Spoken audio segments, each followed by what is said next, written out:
My 5 favourite watches of the year is my favourite watch in this list. No, it's not. We're making a separate video for my favourite list because content, but these are 5 of my favourite watches of the year because no one asked, but I'm telling you anyway. So first of all though, I'm not an expert, I'm just a nerd, my opinion doesn't really matter, but it'd be really cool if you gave us a like and a subscribe, and if you agree, comment. If you don't agree, comment and have a little discussion with me. Tell me why you don't agree. Tell me some of your favourite watches of the year. I'd love to find out. Thank you very much. Watch number 1. I'm going to choose the PRX 35mm automatic. It's got one issue, and I think that's because it's the same price as the 40mm. Maybe that's justified. Maybe that's fine. Maybe it's cool. But I think making the PRX in 35mm, which is the original size, because they made it in quartz, that was cool. But the PRX in 35mm is great. Because of the non-flexible lugs, it wears like a 36mm, which is perfect. I'd love to see a 38mm, but we move. Or a 37mm, but we move. He just wears perfectly. My favourite of the collection is the gold PVD plated one with the gold dial. It's like a budget Vacheron Constantine 222, which I love. That's one of my grail watches. And the fact that Tissot have made a budget alternative, fully automatic, in all gold, with a sapphire case back, 100 meters water resistance, I think is beautiful. And I'm a fan of the PRX. Obviously, the PRX has its issues, but 35mm, steel sports watch, automatic, from £640. We like it. So that's watch number 1, the Tissot PRX 35mm automatic. Thank you very much. Watch number 2. Oh wow, that was interesting. Any guesses? Tezzy, any guesses? Seiko GMT, green dial.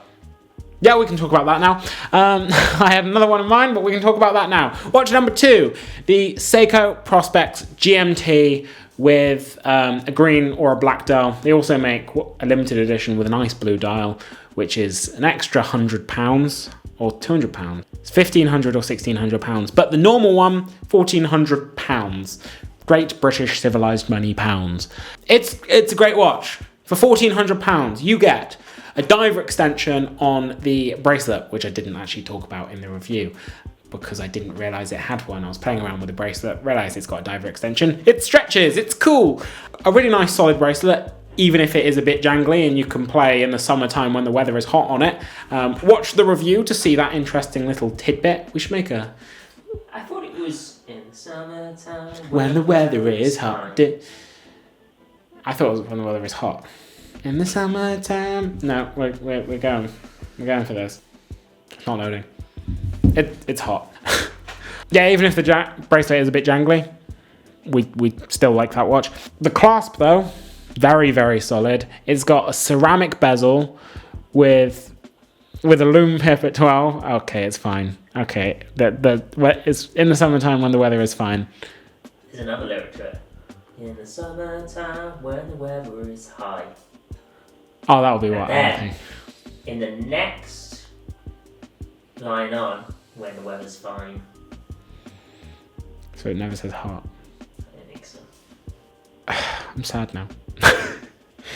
We should make a. You just mugged yourself off to. I've mugged myself off, guys. I am a mug. I'm a big old mug. But yeah, ceramic bezel, lume pip at 12, even if it's not like an applied lume pip, it's just painted on. Still really, really cool. The fact you've got like a deep ceramic bezel, beautiful sunburst dial, a cooler GMT function with 24-hour track on the inner bezel, which is really cool actually. Gold GMT hand, date between 4 and 5 o'clock. And I didn't talk about this in the review because I didn't know what it was called then because I'm a moron, but it actually has drilled lugs, which makes changing the strap and the bracelet on that watch an absolute dream. You wouldn't be able to tell it from the video because I struggle like a bastard, but it makes it so much easier than any other watch. And I think with its 200 meter water resistance, that watch is excellent. And that's one of my favorite watches of the year because it's great. And yes, Seiko gave me one, but we move. It's one of my favorite watches of the year because I just think it's a great watch with great functionality at a pretty great price. It's a lot for a Seiko, but I still think it's worth it. Watch number 3. What's this one, Terry? Rolex. No, you bought this one. The Hamilton Khaki Field Expedition. The Hamilton Khaki Field Expedition. Pew, pew, pew, pew, pew, pew. Specifically, 37mm on the bracelet. 41mm's great.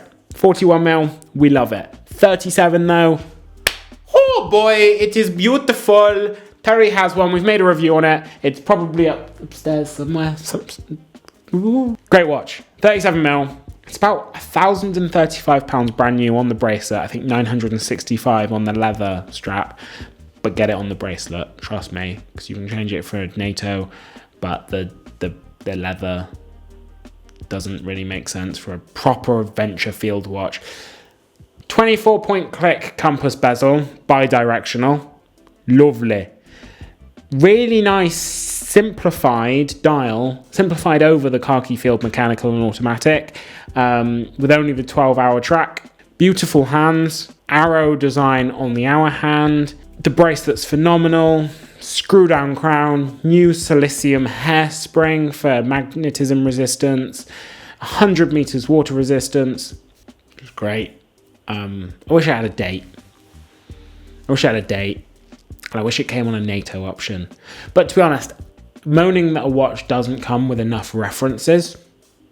So it's got leather, it's got steel, but just moaning that it doesn't come in a NATO reference, there's bigger complaints in there. The watch itself, phenomenal. Wears phenomenally. The loom is actually decent on it for what it is. It's not a diver, but the loom is good. More than enough to read it in the dark, even if you're not diving. I just think it's a great watch. I was so excited for it. Got hands on with it. Loved it. I would love one. That's my number 3 choice. Number 4. Oh, Terry, guesses? Number 4. Number 4 is, as Terry just said, the Studio Underdog 002. Inspired by the Dirty Dozen watches. And I've had a lot to say on these watches. I think I said they were way too expensive at the time. I slated them for it, but they've won me over with their price. The more I've heard about and I've talked to people, the more I've heard about their manufacturing process, I understand. It's $900, which it's not easy to stomach for a Sellita-powered field watch, but I get it now, in all honesty. I understand, and that's why this watch is at number 4. I think it's a phenomenal release this year. The colorways are beautiful, absolutely gorgeous. The loom is spectacular. So it's a sandwich dial, okay? It's got the bottom layer, which is loomed. It's got a layer of sapphire glass with all the hour indices and the minute track and everything applied. Then it's got a layer of glass above that. So it's a sandwich dial, not cheap to make at all, but it's beautiful. The case proportions are lovely. Love them to bits. 37mm with 18mm lug, so you can throw this watch on whatever NATO strap you want. It's a manual wind Sellita SW210 movement, super solid movement, Swiss made, absolutely love it. 316L steel, so again, same as a Tudor, same as a Patek Philippe, just stunning. 100 meters water resistance. I like this watch a lot. 42-hour power reserve. My only fault with this watch ever was, okay, I had one aesthetic fault with it, and that's those 2 screws on the dial. Those are probably to accommodate the sandwich dial and its construction, so I'll give it that, to be honest. My only complaint ever was the price, and that's won me over. Great watch. Beautiful. Lovely. Love it. Please give me one. Someone. I want it. I might get one at some point, we can hope. Watch number 5. Terry, what do you think it is? I think it's a Rolex. Oh, it's not. Watch number 5 is a Tudor. Why did you tell me it was a Rolex? I was going to pick a Rolex, but that's going to be an honourable mention because I forgot about the Studio Underdog. Watch number 5 is going to be a Tudor. What Tudor, Terry? Black Bay 56. Not a watch that exists. Yes, the Tudor Black Bay 56. I've just created it. I've pulled it out. It's the new watch from Tudor. Pelagos. No, not the Pelagos FXD. My fifth choice, I think it's the second best watch Tudor have released this year. Hint for the next video. The Tudor Black Bay Burgundy bezel, specific on the 5-link Tudor bracelet. Not Jubilee, Tudor bracelet. Black Bay Burgundy bezel on the Tudor bracelet, and I only say that because Terry's typing it into his phone so he can see what I'm talking about. Why is this watch so great? Well, the Black Bay, stunning. 41mm case, wears really nicely because they've slimmed the case down, made it thinner. It's gorgeous. The bezel, vibrant, stunning bezel with the design language we've all come to expect from the time-only Black Bay models, which are pretty much all of them other than the GMT and the Pro, I believe. Stunning watch. Beautiful bezel, beautiful dial. I love the snowflake hour hand. The bracelet, phenomenal. Bracelet is so solid. It has the T-fit clasp for that really fine micro adjustment. 8mm of micro adjustment in the T-fit clasp. I know that because shout out Shane from Tudor / Rolex training team. What a chat. Stunning watch. Absolutely love it. But the best part about it is it's about £3,700. It has master chronometer certification, which is insane. So master chronometer certification, if you don't know, is what all of Omega's automatic watches get. And essentially, COSC certification, which this watch also is a 15-day test cycle for every single watch. Every single watch must go through this cycle. 15 days, 5 different positions, 3 different atmospheric temperatures. And every watch that you see from Tudor in a case has gone through these tests. Master chronometer certification is more. It's more time and it's higher accuracy. A normal automatic Tudor, I think, is -3. No, I think it's -2 plus 4 seconds, from what I remember. A COSC Black Bay is -2 plus 4 seconds, I believe. A master chronometer certified Black Bay, as this Burgundy bezel is -0 plus 5, which is the same as a master chronometer certified men's Omega, except a lot less money.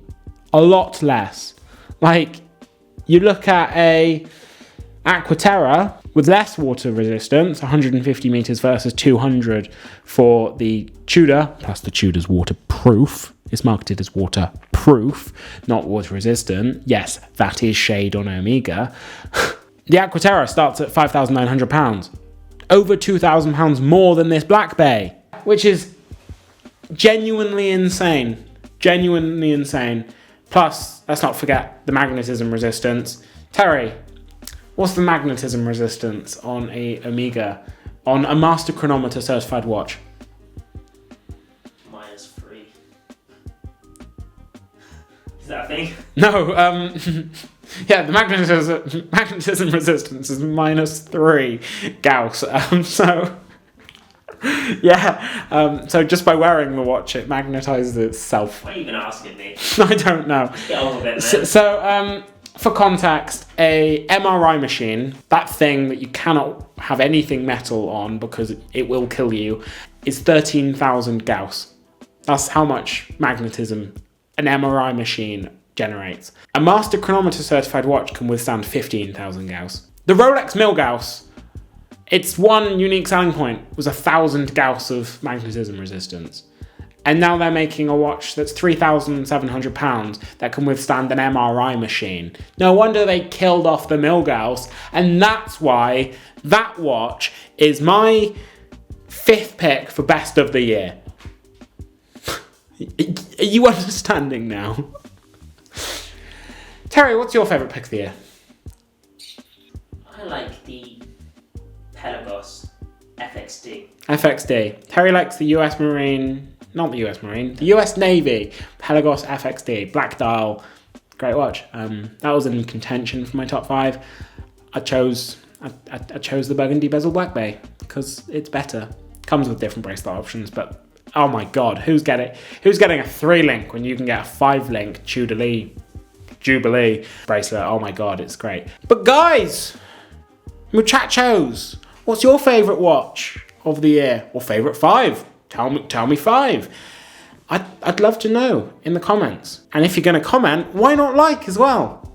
And subscribe. And don't forget, give Terry all the love because he puts in a lot of work. I just sit here and mumble for a few minutes. But above all, guys, and this is very important, watch yourselves.